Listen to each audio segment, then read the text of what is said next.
शनिवार शनि भगवान की व्रत कथा। इनकी कथा को जो भी भक्त श्रद्धा भाव सहित श्रवण करता है उसके सभी कष्ट समाप्त हो जाते हैं और मिलती है शनि महाराज की विशेष कृपा। शनिवार व्रत की विधि। शनिवार का व्रत करने के लिए इस दिन सुबह उठकर स्नान कर ले। कोशिश करे स्नान से पहले कुएं के जल या नदी के जल से करे। सुबह पीपल के वृक्ष पर जल चढ़ाए। मंदिर में शनि देव की लोहे की मूर्ति को पंचामृत से स्नान कराए। शनि देव को काले तिल, फूल, धूप, एक काले रंग का वस्त्र और तेल अवश्य चढ़ाए। इसके बाद शनि देव के मंत्रों का उच्चारण जरूर करे। अंत में पीपल के पेड़ की 7 बार परिक्रमा अवश्य करे। शनि भगवान की पूजा के बाद किसी गरीब को भोजन कराए और दक्षिणा देकर विदा करे। शाम के समय व्रत का पारण करे। शनिवार व्रत का पारण काली उड़द की दाल और खिचड़ी से करनी चाहिए। इसी तरह ये व्रत 7 शनिवार तक करे। इसी तरह से आप कुल 7 शनिवार तक शनि देव की आराधना करें। 7 शनिवार व्रत रखे और पूजा अर्चना करे। शनि देव आपके सभी दुख हर लेंगे। शनि देव को प्रसन्न करने के लिए लोग शनि देव की उपासना करते हैं और पूरे विधि विधान से पूजा पाठ करते हैं।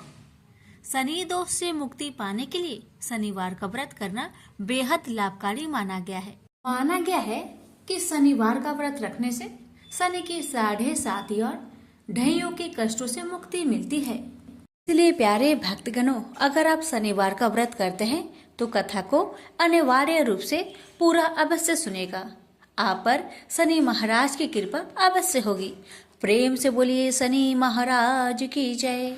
हे शनि महाराज, मैं आपकी व्रत कथा को आपके भक्तों को सुना रही हूँ। अगर हमसे कोई गलती हो हमें क्षमा करना और अपनी सभी भक्तों की सभी मनोकामना को पूर्ण करना।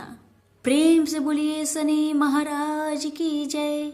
एक समय स्वर्ग लोक में सबसे बड़ा कौन, ये प्रश्नों को लेकर नवग्रहों में वाद विवाद हो गया।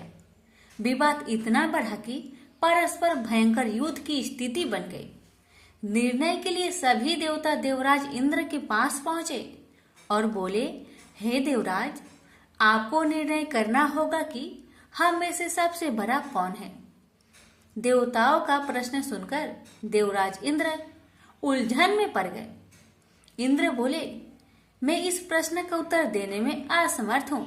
हम सभी पृथ्वी लोक में उज्जैनी नगरी में राजा विक्रमादित्य के पास चलते हैं।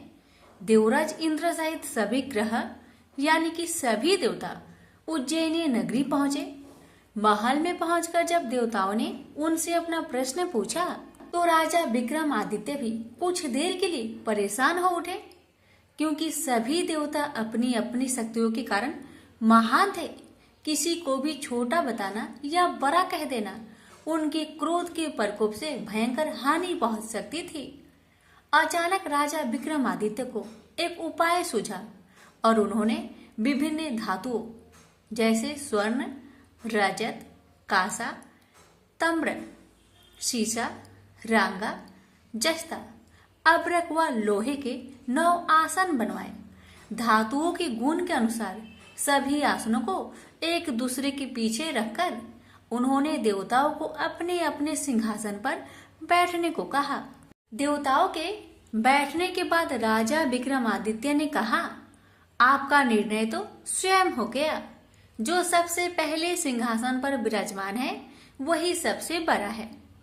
राजा विक्रमादित्य के निर्णय को सुनकर शनि देवता ने सबसे पीछे आसन पर बैठने के कारण अपने को छोटा जानकर क्रोधित होकर कहने लगे, राजा विक्रमादित्य, तुमने मुझे सबसे पीछे बैठाकर मेरा अपमान किया है। तुम मेरी शक्तियों से परिचित नहीं हो। मैं तुम्हारा सर्वनाश कर दूंगा। शनि ने कहा, सूर्य एक राशि पर 1 महीने, चंद्रमा 2.25 दिन, मंगल 1.5 महीने, बुध और शुक्र 1 महीने, बृहस्पति 13 महीने रहते हैं। लेकिन मैं किसी राशि पर 7.5 वर्ष तक रहता हूँ। बड़े बड़े देवताओं को मैंने अपने प्रकोप से पीड़ित किया है। राम को साढ़े साती के कारण ही वन में जाकर रहना पड़ा और रावण को साढ़े साती के कारण ही युद्ध में मृत्यु का शिकार बनना पड़ा। राजा, अब तू भी मेरे प्रकोप से नहीं बच सकता। इसके बाद अन्य ग्रहों के देवता तो प्रसन्नता के साथ चले गए, परंतु शनि भगवान बड़े क्रोध के साथ वहां से विदा हुए। राजा विक्रमादित्य पहले की तरह ही न्याय करते रहे। उनके राज्य में सभी स्त्री पुरुष बहुत आनंद से जीवन यापन कर रहे थे।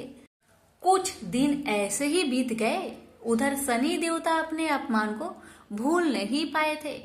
विक्रमादित्य से बदला लेने के लिए एक दिन शनि भगवान ने घोड़े के व्यापारी का रूप धारण किया और बहुत से घोड़ों के साथ उज्जैनी नगरी पहुंचे। राजा विक्रमादित्य ने राज्य में किसी घोड़े के व्यापारी की आने का समाचार सुना तो अपने अश्वपाल को कुछ घोड़े खरीदने के लिए भेजा। घोड़े बहुत कीमती थे। अश्वपाल ने जब वापस लौटकर इस संबंध में बताया तो राजा विक्रमादित्य ने स्वयं आकर एक सुंदर व शक्तिशाली घोड़े को पसंद किया। घोड़े की चाल देखने के लिए राजा उस घोड़े पर सवार हुए तो वह घोड़ा बिजली की गति से दौड़ पड़ा। तेजी से दौड़ता घोड़ा राजा को दूर एक जंगल में ले गया और फिर राजा को वहां गिराकर जंगल में कहीं गायब हो गया। राजा अपने नगर को लौटने के लिए जंगल में भटकने लगा, लेकिन उन्हें लौटने का कोई रास्ता नहीं मिला। राजा को भूख प्यास लगाई। बहुत घूमने पर उसे एक चरवाहा मिला। राजा ने उससे पानी मांगा। पानी पीकर राजा ने उस चरवाहे को अपनी अंगूठी दे दी। फिर उससे रास्ता पूछकर वह जंगल से निकलकर पास के नगर में पहुंचा। राजा ने एक सेठ की दुकान पर बैठकर कुछ देर आराम किया। उस सेठ ने राजा से बातचीत की तो राजा ने उसे बताया कि मैं उज्जैनी नगरी से आया हूँ। राजा के कुछ देर दुकान पर बैठने से सेठ जी की बहुत बिक्री हुई। सेठ ने राजा को बहुत भाग्यवान समझा और खुश होकर उसे अपने घर भोजन के लिए ले गया। सेठ के घर में सोने का एक हार खूंटी पर लटका हुआ था। राजा को उस कमरे में छोड़कर सेठ कुछ देर के लिए बाहर गया। तभी एक आश्चर्यजनक घटना घटी। राजा को देखते ही देखते सोने के उस हार को खूंटी ने निगल गई। सेठ ने कमरे में लौटकर हार को गायब देखा तो चोरी का संदेह राजा पर किया, क्योंकि उस कमरे में राजा ही अकेले बैठा था। सेठ ने अपने नौकरों से कहा कि इस परदेसी को रस्सियों से बांधकर नगर के राजा के पास ले चलो। राजा ने विक्रमादित्य से हार के बारे में पूछा तो उन्होंने बताया कि मेरे आंखों के ही सामने खूंटी ने उस हार को निगल लिया था। विक्रमादित्य की बात को सुनकर राजा बहुत क्रोध से भर गए। उन्हें लगा विक्रमादित्य झूठ कह रहे हैं, इसलिए राजा ने क्रोधित होकर चोरी करने के अपराध में विक्रमादित्य के हाथ पांव काटने की आदेश दे दिया। राजा विक्रमादित्य के हाथ पांव काटकर उसे नगर के सड़क पर छोड़ दिया गया। कुछ दिन बाद एक तेली उसे उठाकर अपने घर ले गया और उसे अपने कोल्हू पर बैठा दिया। राजा आवाज देकर बैलों को हाँकता रहता। इस तरह तेली का बैल चलता रहा और राजा को भोजन मिलता रहा। शनि देव के प्रकोप के साधे साथी पूरी होने पर वर्षा ऋतु प्रारंभ हुई। राजा विक्रमादित्य एक रात मेघ मल्हार गा रहे थे कि तभी नगर के राजा की लड़की राजकुमारी मोहिनी रथ पर सवार उस तेली के घर के पास से गुजर रही थी। उसने मेघ मल्हार सुना तो उसे बहुत अच्छा लगा और दासी को भेजकर गाने वाले को बुला लाने को कहा। दासी ने लौटकर राजकुमारी को अपंग राजा के बारे में सब कुछ बता दिया। राजकुमारी उसके मेघ मल्हार से बहुत मोहित हुई थी, अतः उसने सब कुछ जानकर भी अपंग राजा से विवाह करने का निश्चय कर लिया। राजकुमारी ने अपने माता पिता से जब यह बात कही तो वे हैरान रह गए। रानी ने मोहिनी को समझाया, बेटी तेरे भाग्य में तो किसी राजा की रानी होना लिखा है, फिर तू उस अपंग से विवाह करके अपने पांव पर कुल्हाड़ी क्यों मार रही हो। राजकुमारी ने अपनी जिद्दी नहीं छोड़ी। अपनी जिद्दी पूरी करने के लिए उसने भोजन करना तक छोड़ दिया और प्राण त्याग देने का निश्चय कर लिया। आखिर राजा रानी को विवश होकर अपंग विक्रमादित्य से राजकुमारी का विवाह करना पड़ा। विवाह के बाद राजा विक्रमादित्य और राजकुमारी तेली के घर रहने लगे। उसी रात सपने में शनि भगवान ने राजा से कहा, राजा, तुमने मेरा प्रकोप देख लिया। मैंने तुम्हें अपने अपमान का दंड दिया है।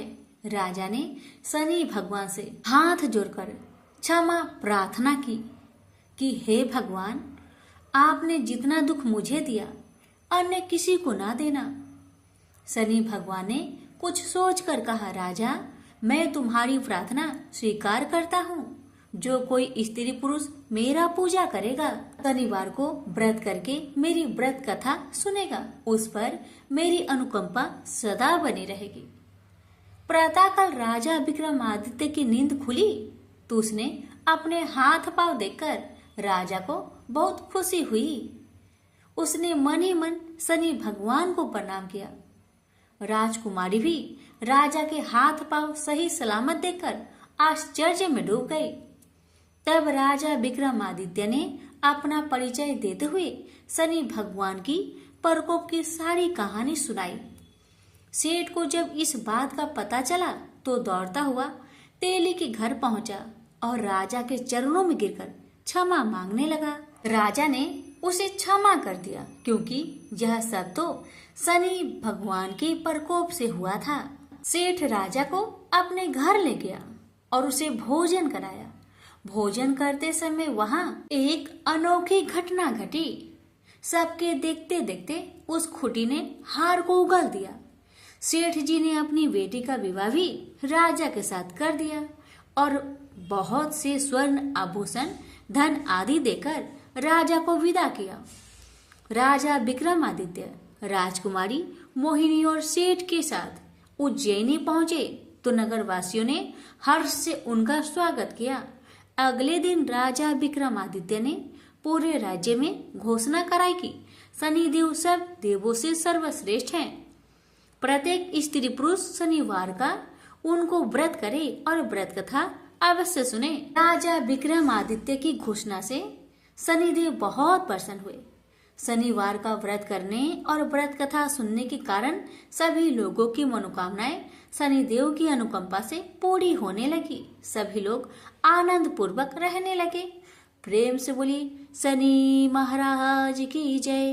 हे शनि महाराज, आपकी कथा कहने वाले, सुनने वाले, हुक्कार भरने वाले सभी भक्तों की सभी मनोकामना को पूर्ण करना, सभी की कष्टों को दूर करना। प्रेम से बोलिए शनि महाराज की जय। आप श्रवण करें शनि महाराज और ब्राह्मण की कथा। बहुत समय पहले की बात है। एक ब्राह्मण और ब्राह्मणी एक गांव में रहा करते थे। ब्राह्मण हर रात अपने सपने में नीली घोड़ी पर नीले कपड़े पहने एक आदमी को देखता था और वह आदमी कहता था, हे ब्राह्मण देवता, मैं तेरे लगूंगा। ब्राह्मण घबराकर उठ जाता और अगले दिन यही सपना उसे फिर आता। यह सपना उसे रोज आने लगा। ब्राह्मण बहुत परेशान हो गया और चिंता के मारे दुबला होने लगा, सूखने लगा। तो एक दिन उसकी पत्नी ने उससे कारण पूछा, हे ब्राह्मण देवता, आपको मैं इतनी अच्छी अच्छी भोजन पकाकर देती हूँ, फिर भी क्या कारण है कि आप दुबले होते जा रहे हैं? तो ब्राह्मण ने अपनी सपने की सारी बात पत्नी को बताया। ब्राह्मणी बोली, मुझे लगता है अवश्य ही वो शनि महाराज होंगे। अब की बार जब वो आपको दिखे तो आप कह देना, लग जाओ, पर 1:15 से ज्यादा मत लगना। उस दिन फिर सपना आने पर ब्राह्मण ने कहा, लग जाओ, पर कितने समय के लिए लगोगे? शनि जी बोले, 7.5 वर्ष का लगूंगा। ब्राह्मण ने कहा, क्षमा करे शनि भगवान, इतना भारी तो मुझसे झेला नहीं जाएगा। तब शनि भगवान बोले, तो 5 वर्ष का लग जाता हूँ। ब्राह्मण ने मना किया तो शनि जी कहने लगे, 1:15 का तो लगूंगा ही, इतना तो कोढ़ी कलंकी भिखारी के भी लग जाता हूँ। तब ब्राह्मण ने कहा, ठीक है। ब्राह्मण को 1:15 की शनि की दशा लग गई। ब्राह्मण ने दीन से जाकर ब्राह्मणी से कहा, मेरे सवा पहर शनि की दशा लग गई है, इसलिए मैं जंगल में जाकर यह समय वहीं पर बिताऊंगा। मेरे लिए खाने पीने का सामान एक पोटली में बांध दो, और हाँ, मेरे जाने के पीछे तुम किसी से झगड़ा मत करना। इस बात का खास ध्यान रखना, ज्यादातर घर में ही रहना और बच्चों का ध्यान रखना। इस सवा पहर के समय में कोई भी गाली दे तो चुपचाप सुन लेना, बहस मत करना। यह समझाकर ब्राह्मण जंगल में चले गए। जंगल में ब्राह्मण एक पीपल के पेड़ के नीचे बैठ गए और हनुमान जी का पाठ करने लगे। एक पहर बीत गया। ब्राह्मण ने सोचा बाकी बचा समय रास्ते में बीत जाएगी, इसलिए वहां से चल दिया। रास्ते में एक बाड़ी में मतीरे लगे थे।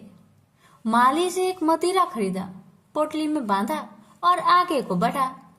आगे एक आदमी मिला जो असल में कोई और नहीं, भगवान शनि महाराज थे। ब्राह्मण से पूछा कि पोतली में क्या है? तब उसने कहा, मतीरा है। तब शनि भगवान बोले, दिखाओ। ब्राह्मण ने पोटली खोली, उसमें वह मतीरा राजकुमार का कटा हुआ खून से लथपथ सिर दिखाई दिया। तो शनि भगवान ब्राह्मण को राजा के पास ले गए और कहा कि इस ब्राह्मण ने राजकुमार की हत्या कर दी है, इसके पास पोटली में राजकुमार का सिर है। राजा ने कहा, मैं यह नहीं देख सकता, इस ब्राह्मण को सूली पर चढ़ा दो। राजा के यहाँ हाहाकार मच गया। ब्राह्मण को सूली चढ़ाने से पहले पूछा गया कि तुम्हारी कोई आखिरी इच्छा हो तो बताओ। ब्राह्मण ने सोचा किसी तरह पहर पूरा बस हो जाए। ब्राह्मण ने सोच समझकर कहा। उसने कहा कि वह रोज बालाजी का कथा सुनता है, मरने से पहले अंतिम बार बालाजी का कथा सुनना चाहता है। ब्राह्मण को कथा सुनाने का प्रबंध किया गया। कथा कहते कहते सवा पहर पूरा हो गया। शनि की दशा टलते ही राजकुमार शिकाल खेल कर लौटा हुआ दिखाई दिया। राजकुमार को आता देखकर राजा बहुत खुश हुआ, लेकिन उसे निर्दोष ब्राह्मण की हत्या का दोष लगने का डर सताने लगा। उसने तुरंत घोड़सवार सैनिकों को ब्राह्मण को आदर सहित ले आने के लिए भेजा। ब्राह्मण राज दरबार में आया तो राजा ने क्षमा मांगी और पोटली दिखाने के लिए कहा, तो पोटली खोली तो उसमें मतीरा था। राजा ने इन सब के बारे में पूछा तो ब्राह्मण ने बताया, मुझे सवा पहर की शनिचर की दशा लग गई थी, इस कारण यह सब तमाशा हुआ। राजा ने पूछा, यह दशा कैसे टलती है? ब्राह्मण बोला, राजा या सेठ के लगे तो काला हाथी या काला घोड़ा दान करे, गरीब के लगे तो पीपल की पूजा करे और बोले, साचा शनिचर कहिए, जाके पाओ सदा ही पढ़िए। शनि भगवान की कहानी सुने, तिल का तेल और काला उड़द दान करे, काले कुत्ते को तेल से चुपर कर रोटी खिलाए तो शनिचर की दशा उतर जाती है। राजा ने उसे मतीरा वापस दे दिया। घर आकर ब्राह्मण ने मतीरा काटा तो उसमें बीज की जगह हीरे मोती निकले। ब्राह्मणी ने पूछा, यह कहाँ से लाए हैं? आप तो कह रहे थे कि शनिचर की दशा लगी है। ब्राह्मण ने कहा, जब दशा लगी थी तो यह मतीरा राजकुमार का सिर बन गया था। जब शनि की दशा उतरी तो शनि भगवान निहाल कर गए। हे शनि देवता, जैसे ब्राह्मण के शनि की दशा लगी वैसे किसी का ना लगना। बोलिए प्रेम से शनि महाराज की जय।